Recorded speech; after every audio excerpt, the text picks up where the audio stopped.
Students के personality development के बारे में विशेष रूप से काम करता आ रहा है, जिसका एक उदाहरण मैं भी हूँ। संगठन ने हमेशा ही स्टूडेंट्स को अपने लीडरशिप क्वालिटीज उन्हें विभिन्न गतिविधियों में अवसर देकर विकसित करने का मौका दिया है। सेवांकुर एक पूरी तरह से गैर राजनीतिक संगठन है जो महाराष्ट्र के विविध मेडिकल कॉलेज के छात्रों से जुड़ा हुआ है। सेवांकुर का मोटिव सेवांकुर द्वारा आयोजित विभिन्न गतिविधियों में भाग लेकर राष्ट्रीय एकीकरण के साथ मूल्य आधारित नैतिक चिकित्सा पद्धति और सामाजिक जागरूकता के सिद्धांतों को विकसित करना है। सभी का धन्यवाद। मैं रुचिता से निवेदन करती हूँ कि वो कार्यक्रम को आगे बढ़ाए। धन्यवाद सिद्धि मैम। मेरा नाम रुचिता कड़ली, मैं सेकेंड ईयर एमबीबीएस की स्टूडेंट। माननीय मधुभाई कुलकर्णी महोदय मूल के रहने वाले चिकोली कर्नाटक से है। राष्ट्रीय स्वयंसेवक संघ से परिचय बाल्यावस्था में ही हुआ। बीए बीएड तक की पढ़ाई पूर्ण की है। शिक्षण पूर्ण होने के बाद आजीवन समाज का काम अविवाहित रहते हुए करने का संकल्प किया। उसी हेतु राष्ट्रीय स्वयं सेवक संघ के प्रचारक के नाते रुचिता जी, काम आपका आवाज करना कट हो रहा शुरू है। किया। अपना प्रचारकी जीवन महाराष्ट्र में बहुत समय तक बिताया। तालुका जिला विभाग प्रचारक रहने के बाद फिर गुजरात के प्रांत प्रचारक के नाम किया। पश्चिम क्षेत्र, जिसमें महाराष्ट्र, गुजरात और गोवा शामिल है, क्षेत्र प्रचारक के नाते भी काम किया है। कुछ समय तक राष्ट्रीय स्वयंसेवक संघ के अखिल भारतीय बौद्धिक प्रमुख के दायित्व का भी निर्वहन किया है। विविध विषयों पर अभ्यास और विवेचन किया है। अभी राष्ट्रीय स्वयंसेवक संघ के अखिल भारतीय कार्यकारिणी सदस्य है और केंद्र औरंगाबाद है। धन्यवाद। इसके बाद में साक्षी मैम को निवेदन कि वो गीत का सादर करे। Thank you Ruchita. मेरा आवाज आ रहा है? हाँ, आ रहा है, आ रहा है। यस मैम, आपका आवाज आ रहा है। ओके। गौरव मंडिता अपना तीर्थ है, भविष्य भी उज्जवल महान। आओ हम बदले वर्तमान, आओ हम बदले वर्तमान। जागा भारत का वन गिरिजन, जागे ऋषि मुनि, जागे किसान, जागे श्रमजीवी कर्म प्रवण, जागा यौवन हो वर्धमान। जागृत कण कण, जागृत हर क्षण, जागृत नेता धर्म प्रवण। इस जागरणी बेलों में हो, दिग दिगंत से विजय गान। आओ हम बदले वर्तमान, आओ हम बदले वर्तमान। है संघ शक्ति की चाह यही, भारत जग जननी पद पाए। है संघ शक्ति की चाह यही, भारत जग जननी पद पाए। हर जीवन सुखी निरामय हो, विज्ञान ज्ञान रास बरसाए। अर्जित करने इस वैभव को, शत शत जीवन अर्पित मां को। युग परिवर्तक वीर प्रति हम, बदलेंगे सारा जहां, बदलेंगे सारा जहां। आओ हम बदले वर्तमान, आओ हम बदले वर्तमान, आओ वर्तमान। Thank you. अब मैं हमारे प्रमुख अतिथि सर को आपका सेशन स्टार्ट करने के लिए आमंत्रित करती हूँ। Thank you.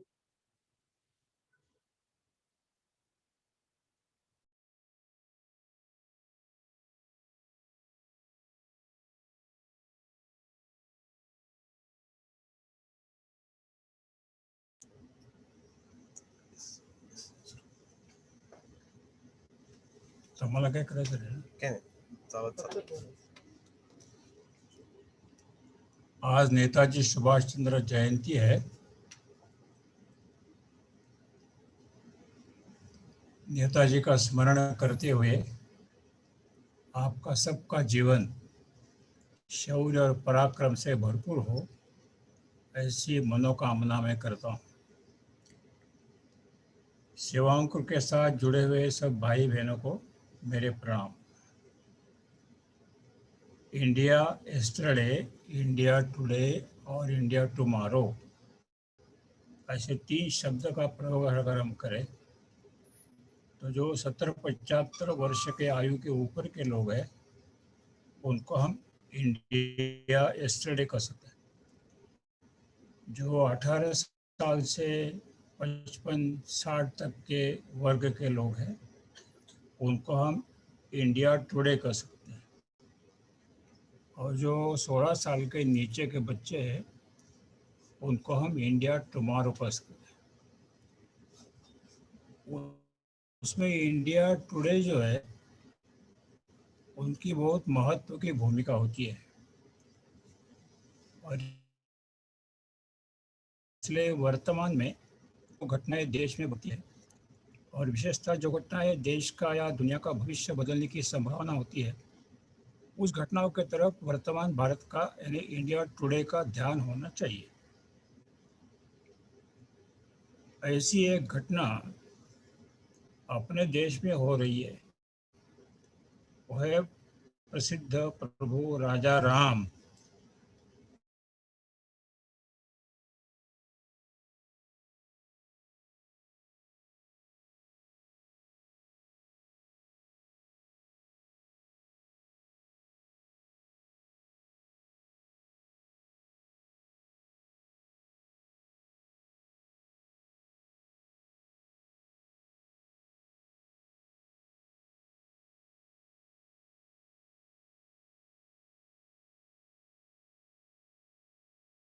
अहम भूमिका है। उस निर्णय की कुछ विशेषताएं हमको याद रखनी पड़ेगी तो भविष्य में हम जो चाहते हैं वो प्राप्त करने में हम सफल हो सकेंगे।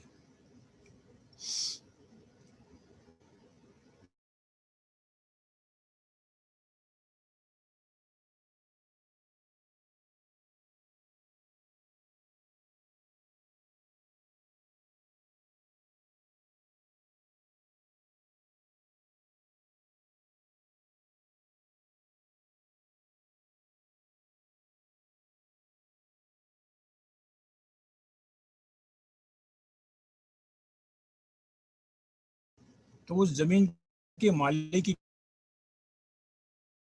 किसकी, ये सबसे बड़ा महत्व का प्रश्न सामने था और वो निर्णय बेंच ने, वो जजों की बेंच है,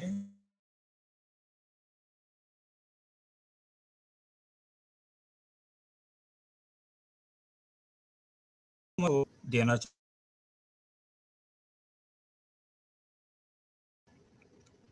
निर्णय की दूसरी विशेषता है कि जस्टिस टू ऑल,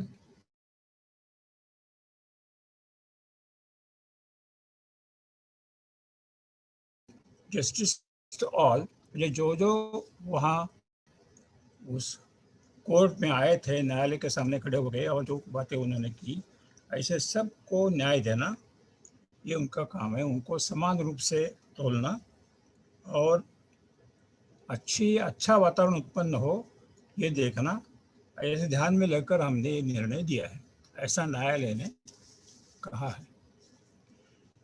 न्यायालय के सामने जो सबूत आए उसके 5 प्रकार हो सकते हैं। एक है डॉक्यूमेंट्री एविडेंस,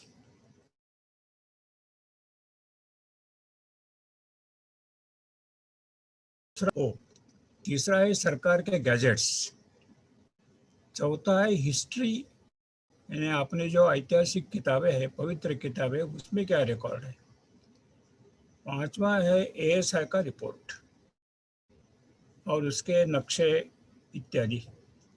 ऐसे वर्गवारी या 5 प्रकार उस सबूतों के हम कर सकते हैं। वो जो बिल्डिंग थी राम जन्म स्थान पर, वह इस्लाम कानून के अनुसार मस्जिद थी क्या, इसकी चर्चा कोर्ट ने की है। मस्जिद को मीनार चाहिए, वहां मीनार नहीं है। मस्जिद में जाने के लिए, वजू करने के लिए पानी की व्यवस्था चाहिए, वो पानी की व्यवस्था वहां नहीं है। मस्जिद के नजदीक कब्रिस्तान नहीं चाहिए, उस बिल्डिंग के तीनों ओर कब्रिस्तान था। नमाज को आ सके ऐसी मुस्लिम बस्ती वहां नहीं है। जिन्होंने वो बिल्डिंग बनाई, जिसका नाम लेते हैं कि मीर बाकी ने बनाई, और बाबर के कहने के अनुसार, तो मीर बाकी ने भी मैंने मस्जिद बनाई ऐसा लिखा नहीं है। जो वहाँ ढांचा था 3 गुंबज वाला, उसके बाहर और उसके अंदर कुछ कार्विंग किया था। वो कार्विंग पर्शियन भाषा में या अरबिक भाषा में था। उसका अनुवाद कोर्ट ने इंग्लिश में किया है। तो जो बाहर कार्विंग है उसका मैं अनुवाद आपको सुना रहा हूँ। By order of Babur the king of the world, तो मीर बाकी म्हणतो, मीर बाकी कहता है, और मीर बाकी बाबर को किंग ऑफ द वर्ल्ड कहना है तो स्वाभाविक है। By order of the Babur the king of the world, this firmamental like lofty strong building, firmamental like lofty strong building was erected by the auspicious noble Mir बाकी। तो यहाँ मस्जिद का उल्लेख नहीं है, स्ट्रांग बिल्डिंग है, लॉफ्टी बिल्डिंग है, फर्मामेंटल लाइक है, इतना ही लिखा है। बिल्डिंग के अंदर भी जो एक इंस्क्रिप्शन मिलता है, उसके फोटोग्राफ कोर्ट के पास है। By the command of Emperor Babur, whose justice is an edifice reaching up to very height of heaven, जिसका न्याय भूमिका ही स्वर्गाला स्पर्श करू शकते, असा बाबर, एम्परर बाबर, ऐसा उन्होंने कहना तो स्वाभाविक है। The good hearted मीर बाकी built this alighting place of angels, मस्जिद मतलब नहीं, कहा नहीं है, alighting place of angels, it will remain everlasting bounty। Building में यह अवश्य इंस्क्रिप्शन मिलता है, there is no God but only Allah, Muhammad is his prophet। वो भी उन्होंने लिखा क्योंकि राम का वहाँ मंदिर था, और राम जन्म स्थान और वो राम और एक भगवान ऐसा हम नहीं मानते। There is no god but Allah only and Mohammed is his prophet. ऐसा 3 गुंबज वाला ढांचा था, और इसके कारण 1528 में वो ढांचा खड़ा हुआ। हिजरी सन आता है 930, तो उसमें वो ढांचा खड़ा हुआ, और उस समय से राम जन्म स्थान वहाँ रहा नहीं। और इसकी वेदना हिंदू समाज के मन में प्रारंभ से ही थी, और हिंदू समाज ने कभी भी उस स्थान को पवित्र मानने का कभी छोड़ा नहीं। भले वहाँ ढांचा खड़ा हो, फिर भी रामनवमी के समय जब लाखों लोग वहाँ आते थे, तो उस सारे परिसर को प्रदक्षिणा करते थे और सीता रसोई नाम का जो स्थान है उसके तरफ मुंह करके साष्टांग प्रणिपात करते थे और श्रद्धा भाव से सारी जितनी भूमि है उस भूमि को ही पवित्र मानते थे। ऐसा वो स्थान है, उसके बारे में कोर्ट ने क्या क्या सबूत इकट्ठे किए और आखिर में निर्णय आज जो हम सबको पता है वो क्या दिया, तो उसके बारे में हम थोड़ी जानकारी प्राप्त करें तो भविष्य में हमारा रास्ता ढूंढने में हमको सफलता मिलेगी। कोर्ट ने सबसे पहले हमारे जो पवित्र ग्रंथ है उसमें अयोध्या के बारे में कहाँ उल्लेख आता है और राम जन्म और अयोध्या ऐसा जिन्होंने नाता जोड़ा है, तो ऐसे सारे ग्रंथों का उन्होंने उल्लेख किया है। तो अयोध्या, मथुरा, माया, काशी, कांची, अवंतिका, पुरी, द्वारावती चैव सप्तैता मोक्षदायिका, ऐसे जो 7 मोक्षदायी नगरे या तीर्थ क्षेत्र गिने जाते हैं उसमें सबसे पहले अयोध्या है। उसका कोर्ट ने अपने जजमेंट में उल्लेख किया है।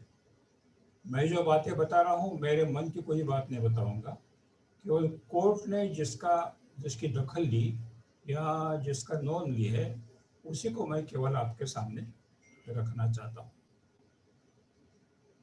वाल्मीकि रामायण का उल्लेख है और रामचरितमानस का उल्लेख है, महाकवि कालिदास के रघुवंश का उल्लेख है। एक विशेष उल्लेख वहाँ है जिसका हमने भी लोगों ने भी याद रखना चाहिए, वो है स्कंद पुराण। 8वें शताब्दी का ये ग्रंथ है, स्कंदगुप्त के जमाने का है और उसमें 15 से 17 ऐसे जो श्लोक है या 18 से 25 ऐसे जो श्लोक है उसका खास करके कोर्ट ने उल्लेख किया है। इसका कारण क्या है, तो बाकी सारे ग्रंथों में अयोध्या, राम जन्म स्थान, राम का जन्म, दशरथ, कौशल्या, ये सब के वर्णन वहाँ है, लेकिन स्कंद पुराण ने उसका प्रत्यक्ष उत्तर, दक्षिण, पूर्व, पश्चिम ऐसी दिशा में क्या क्या है ये सारी बातें उन्होंने अपने श्लोकों में दी है। वो क्या है, to the north east of that spot is the place of the birth of Ram. This holy spot of the birth known as Pindarika is said to be the means of achieving salvation. It is said the place of birth is situated to the east of Vigneshwara temple. Vigneshwara temple के पूर्व में यह स्थान है। The north of Vashishtha कुंडाच्या उत्तरेला है 200 yard पर। To the west of Lomas Rishi heritage, Lomas Rishi का आश्रम के पश्चिम में और ऋणमोचन घाट के सरयू नदी के नजदीक, ऐसा उन्होंने सीमाएं देकर उसका उल्लेख किया। इसलिए आगे जाकर जो एक प्रवासी, विदेशी प्रवासी अपने भारत में आए थे, उनका नाम है हैंस बकर, 1870 में आए थे। तो हांस बकर ने ये जो उल्लेख किया है स्कंद पुराण में, उसके अनुसार स्केल देकर एक नक्शा बनाया और नक्शा का क्या दिखाता है, तो आज का जो राम कोट या जिसको प्रदक्षिणा ये सारे भावुक लोग, भक्ति लोग करते थे, वही स्थान उसमें आता है। बाद में एक एडवर्ड नाम का ब्रिटिश अधिकारी, उन्होंने ये जो स्कंद पुराण में स्थान है उस स्थान का उल्लेख कहाँ है उसको ध्यान में लेकर वहाँ देखने के लिए खंबे गाड़े, और वो जो खंबे गाड़े उसमें से पहला खंबा उन्होंने वो राम जन्म स्थान जहाँ कहते हैं वहाँ गाड़ा, और बाद में आज जिसको हनुमानगढ़ी कहते हैं या कनक भवन कहते हैं, ऐसे भी स्थान उसमें आते हैं और ये ब्रिटिश अधिकारी ने बनाया हुआ है। वेद, उपनिषद, संहिता, स्मृति वेद, व्यास, महाभारत, तो इसमें सब में राम जन्म स्थान और अयोध्या का उल्लेख आता ही है।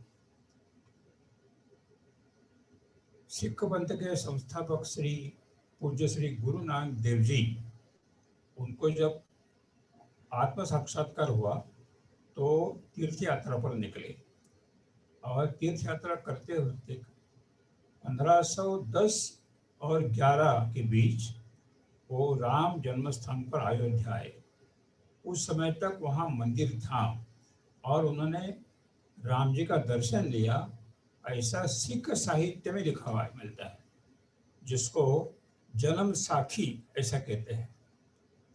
उस समय तक बाबर और मीर बाकी वहाँ आए नहीं थे और इसलिए उस समय मंदिर था। लेकिन बाद में जब गुरु गोविंद सिंह आए या तेग बहादुर आए, उस समय वो 1574 है, उस समय वो ढांचा यानी वो मंदिर नहीं था, वहाँ ढांचा खड़ा हुआ था, इसलिए उनको राम जी का दर्शन नहीं हुआ।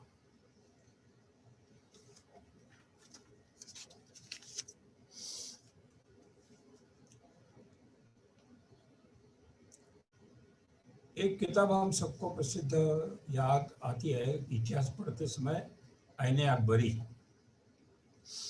उसका उल्लेख या नॉन कोर्ट ने ली है।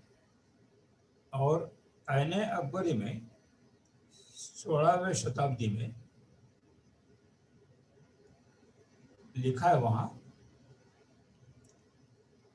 The esteemed one of the holiest places of antiquity, यह पवित्र स्थान है और पवित्र में से पवित्र, ऐसा ऐने अकबरी लिखते हैं। As the birthplace of and residence of Sri Ramchandra, who is in the Treta age, combined in his own person both the spiritual supremacy and the kingly office, जो प्रसिद्ध आध्यात्मिक पुरुष भी थे और राजा भी थे, ऐसे रामचंद्र जी का स्थान अयोध्या में है। उसमें मस्जिद अथवा मंदिर इसका कोई उल्लेख नहीं है, लेकिन राम के बारे में उन्होंने गौरवास्पद शब्द लिखे हैं कि वो आध्यात्मिक और किंगली, ऐसे सुप्रीम ऑफिस उनका था।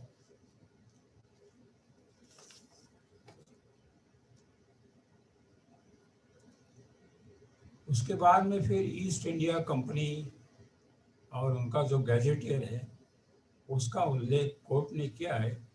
और वॉल्टर हैमिल्टन, उन्होंने जो गैजेट प्रसिद्ध किया है उसमें, in spite of all the Mir Baqi tried to do with the temple, Mir Baqi ने बहुत कुछ करने का प्रयत्न किया, लेकिन the land always continued to vest in the plaintiff Hindu deities and they never surrender their possession over it. त्या नेहमी हिंदूंनी ती जागा काही कधी सरेंडर नाही केली आणि त्याच्यावरचा आपला हक्क त्यांनी शाबूत ठेवला। The book Hadith A Sahiba was written by Mirza Jan in the year 1856. In this book, candidly accepts that at the Janmasthan of Lord Rama, mosque was constructed by Babur. मुस्लिम लेखक ने लिखा हुआ एक किताब है मिर्जा जान, किताब का नाम है हदीत ए सहबा। उसमें राम जन्म स्थान पर बाबर ने मस्जिद खड़ी की, ऐसा स्पष्ट लिखा है।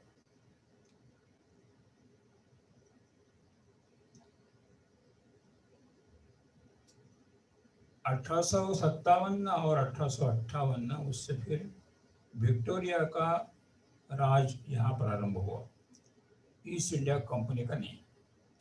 उस विक्टोरिया राज में जितने गैजेट मिलते हैं या जितने सरकारी कागजात मिलते हैं, वो सारे सरकारी कागजात में आश्चर्यकारक इस नीति से बाबरी मस्जिद, इसका नेहमी उल्लेख किया है जन्मस्थान मस्जिद in all government documents till demolition on 6 December 1992. Faizabad में कमिश्नर आए थे पी कार्नेजी। उन्होंने सारा वो ऑब्जर्व करने के बाद उन्होंने अपना अभिप्राय लिखा है, Ayodhya is to Hindus what Mecca is to the Musalman Mohammedans and Jerusalem to the Jews. P Carnegie, उन्होंने ये अपना अभिप्राय लिखा हुआ मिलता है। Archaeological survey of India British regime में जो हुआ, अभी जो हुआ है वो नहीं, ब्रिटिश रेजिम में जो हुआ उसका रिपोर्ट 1889 में प्रसिद्ध हुआ है। वो रिपोर्ट में Babur's masjid at Ayodhya was built on the very spot where the old temple जन्मस्थान of रामचंद्र was standing। ऐसा स्पष्ट वहाँ लिखा है। ये 1889 का 1889 उस समय का ये ब्रिटिश रिपोर्ट है। इसके बाद में हमको ऐसा दिखता है कि Babri mosque is always mentioned as Babri Masjid situated at जन्मस्थान एट अयोध्या।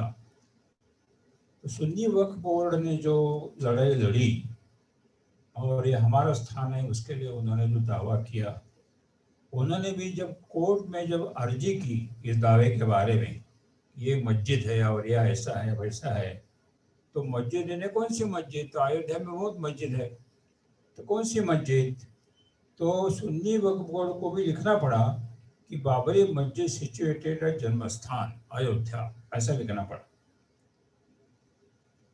जो वहाँ ढांचा खड़ा था उसका जो प्रवेश द्वार या कमान थी, आर्च उसमें थी, तो उसके ऊपर भी मस्जिद जन्मस्थान ऐसा ही लिखा था। मैंने भी वो देखा है।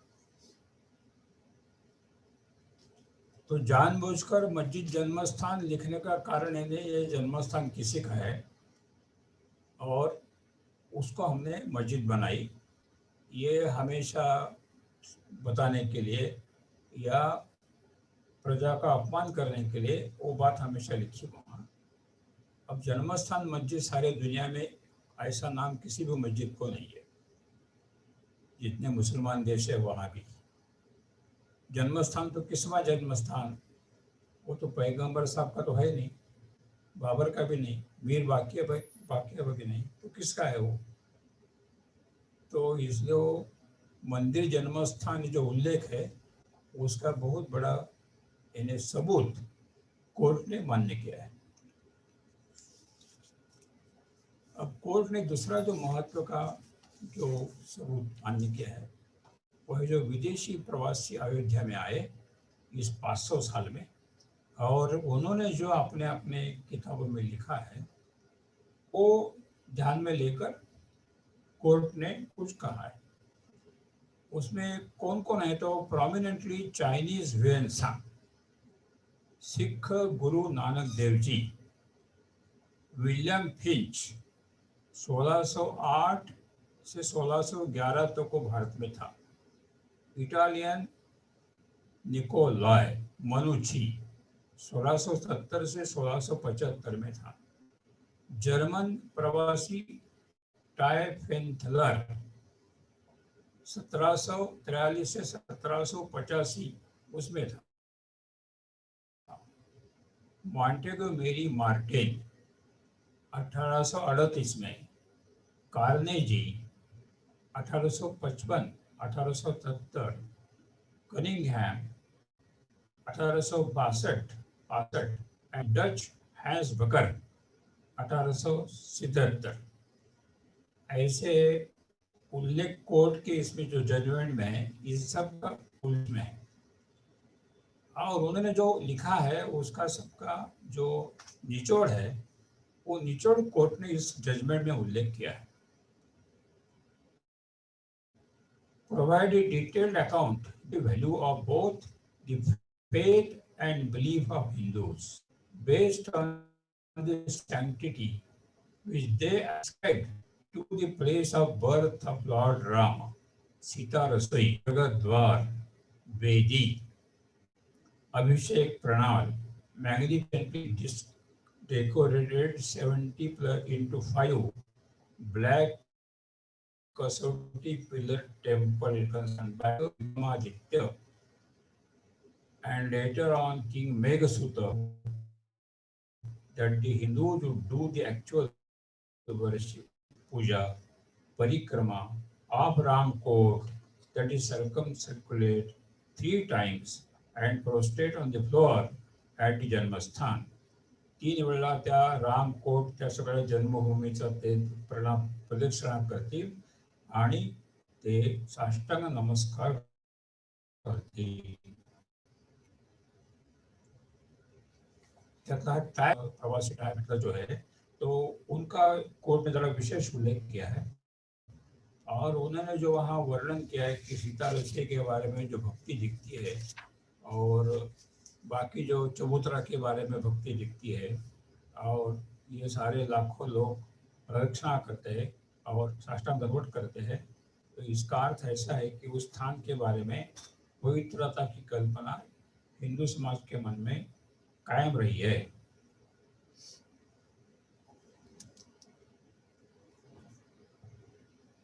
अब हम जा रहे हैं, वो जो उत्खनन हो गया और उस उत्खनन के जो उसमें जो मिला है उसके कुछ बातों हम उसके तरफ देखेंगे. उत्खनन हुआ है 3 बार, 75-76 में ये जो आंदोलन चला नहीं था तब हुआ है. 92-93 में के मोहम्मद इस नाते से लीडिंग आर्कियोलॉजिस्ट तमिलनाडु के थे, उनके नेतृत्व में एक उत्खनन हुआ है. और 2002 और 2003 इसमें 14 सदस्यों की एक स्पेशल आर्कियोलॉजिकल टीम थी. उसमें हिंदू भी थे, मुसलमान भी थे. ऐसी जो टीम थी उनके ओर से वो उत्खनन हुआ है.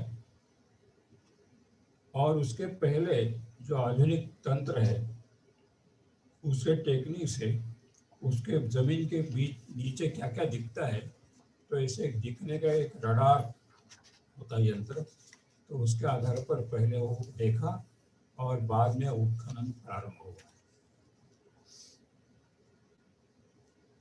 उसमें 10 मीटर नीचे वो उत्खनन के लिए गए और उसमें 10 मीटर नीचे जाने के बाद सबसे नीचे जो सबसे पहला स्तर है वो सम्राट अशोक के कालखंड का, यानी 6 to 3 century BCE before Christ, ऐसा उसमें सबसे पहला स्तर मिला है.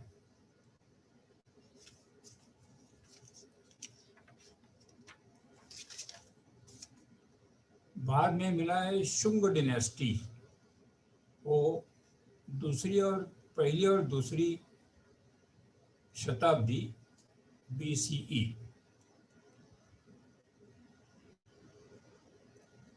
उसमें पत्थर और ईंट उसका स्ट्रक्चर मिला है.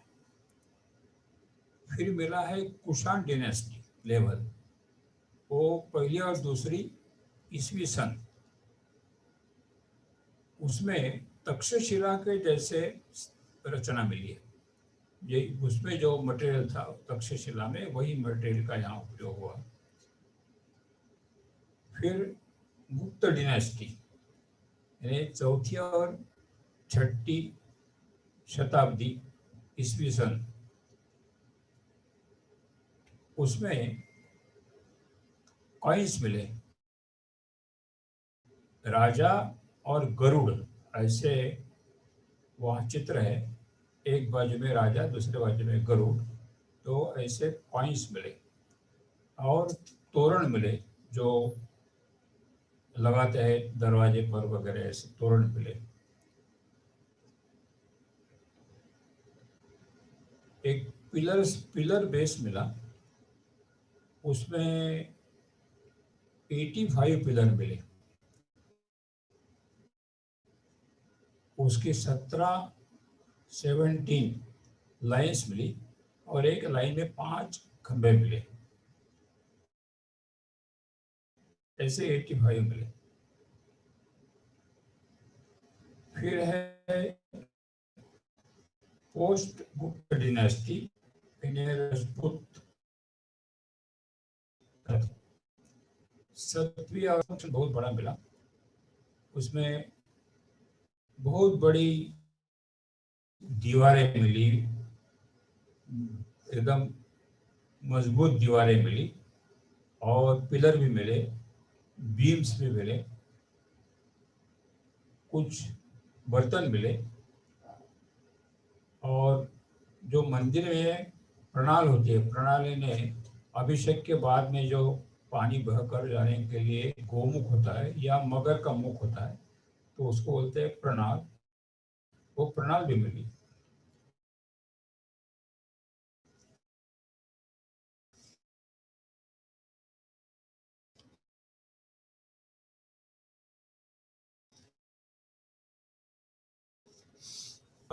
माना गया।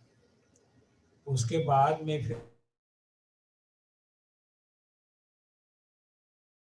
फिर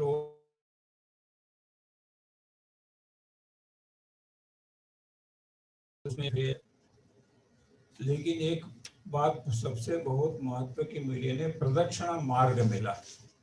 ये जो 14वीं शताब्दी या 15वीं शताब्दी, ऐसा जो स्ट्रक्चर उसमें मिला है, उसमें प्रदक्षिणा मार्ग मिला है।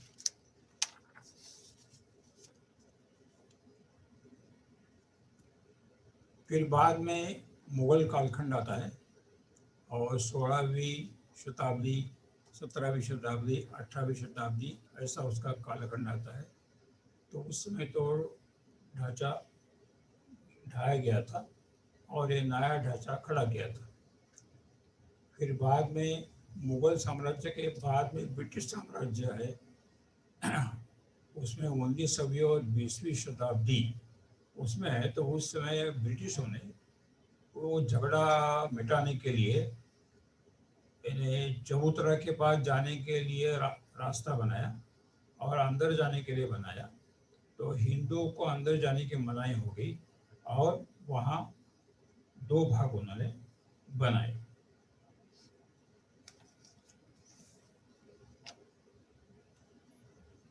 अब एएसआई ने सारा देखने के बाद जो रिपोर्ट कोर्ट को दिया है, उस रिपोर्ट का हेडिंग क्या है? तो massive temple structure below the disputed मस्जिद स्ट्रक्चर, ऐसा उन्होंने हेडिंग दिया है। तो वो जो डिस्प्यूटेड स्ट्रक्चर के नीचे यानी मंदिर का सारा मिलता है, ये उन्होंने स्पष्ट वहाँ लिखा है। कोई पंथ संप्रदाय का उल्लेख वहाँ नहीं है और कोई इस्लामिक वहाँ कुछ मिलता नहीं है, तो सारे हिंदुओं का ही मिलता है, ये उन्होंने लिखा है।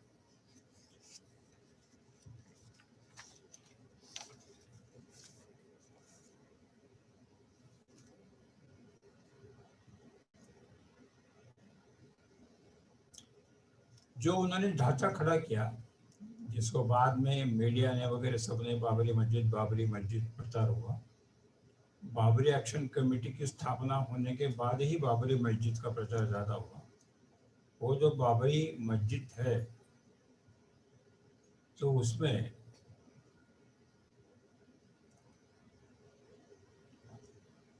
वो जो खड़ी हुई, वो खड़ी करने के लिए नई कोई नींव डालने की आवश्यकता नहीं पड़ी, क्योंकि उसके नीचे के जो मजबूत जो खंभे और दीवार वगैरह जब मिली, उसी के आधार पर वो ढांचा खड़ा किया और उतना भव्य कम से कम नीचे मंदिर था ही।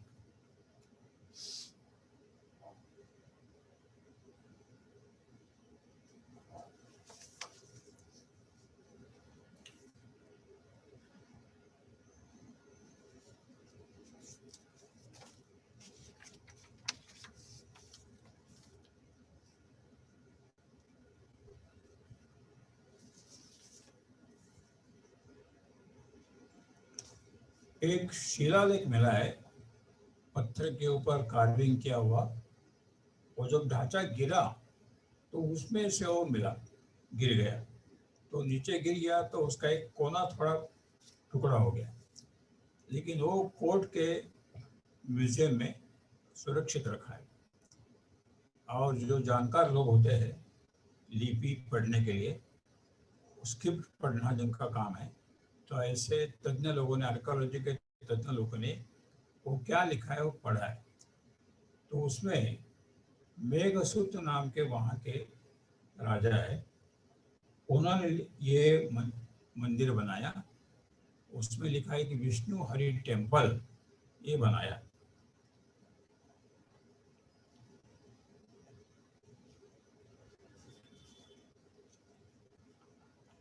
बारह सौ यानी 1114 या 1155 इसके बीच में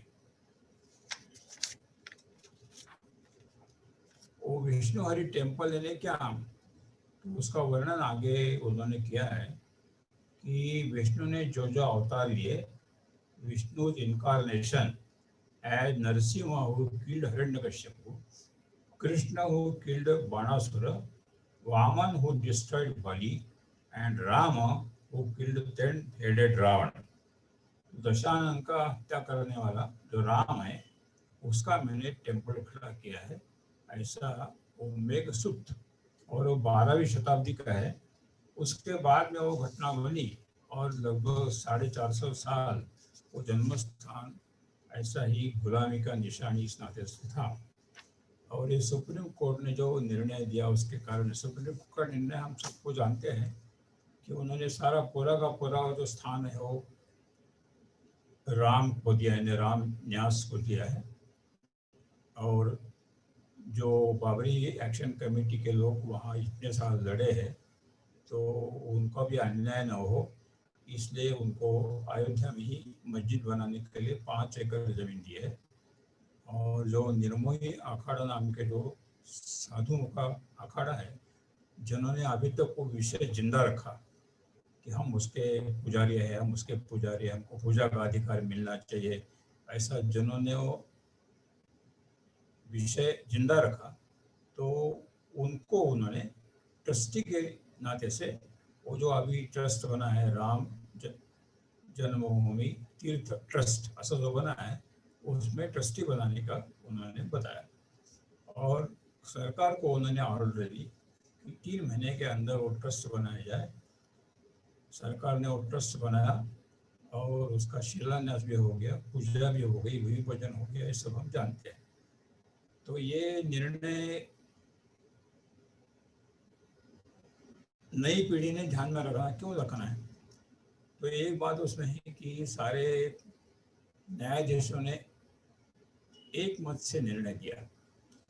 दूसरा उन्होंने क्या है कि सबूतों के आधार पर दिया, कोई केवल आस्था भक्ति उसके आधार पर दिया नहीं।